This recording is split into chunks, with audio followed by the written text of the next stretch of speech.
Stocks closed down Monday on the second to last trading day of 2024, a year in which all three major indexes posted strong double-digit gains. The Dow finished about 1% lower, while the S&P 500 and Nasdaq did slightly worse.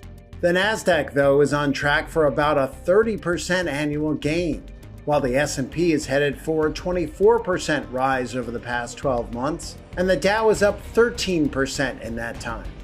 Abound Financial Chief Investment Officer David Lott attributes today's action to typical end-of-the-year activity, along with a deterioration in stocks that began a few weeks ago. You're going to get some rotation happening this time of year. People just automatically selling the winners and buying the losers as they rebalance. So you see some of those tech companies, kind of large cap growth in general, selling off a bit. Seeing even last week saw small cap actually do a little bit better on some of those days. So overall, I don't think that there's a ton to see there. Yes, we're used to seeing green this time of year, but ultimately I think we're losing a little bit of momentum going into 2025, and that's what you're seeing take place.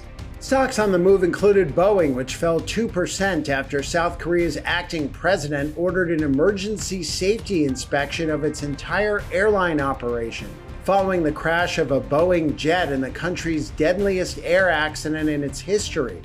And American Airlines added 1.5% after broker Raymond James upgraded its rating on the shares to outperform from market perform, citing an improved revenue outlook at the carrier.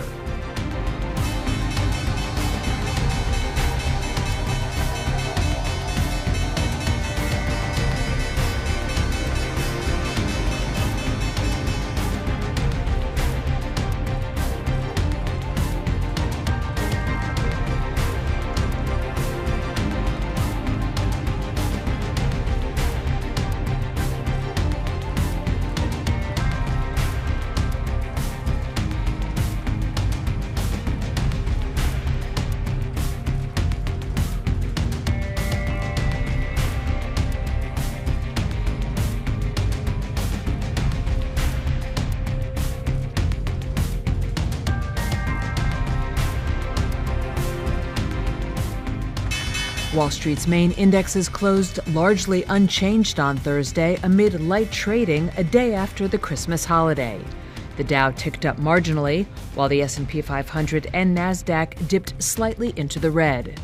But the small-cap Russell 2000 index rose 0.9%, a notable bounce back from last week's Fed-induced sell-off, said Anna Rathbun, Chief Investment Officer at CBIZ Investment Advisory Services. And I do think that that's notable despite the fact that we have low volume because of what happened last week with the Federal Reserve coming in and saying we're not going to cut as much in 2025.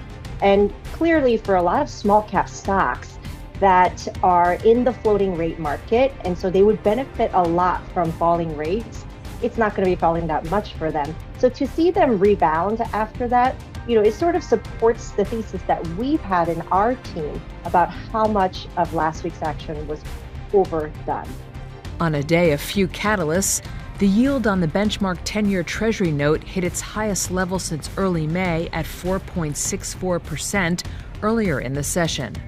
Higher yields are traditionally seen as negative for growth stocks, as it raises the cost of their borrowing to fund expansion. Several megacap stocks slipped, including Tesla, Amazon, and Meta Platforms.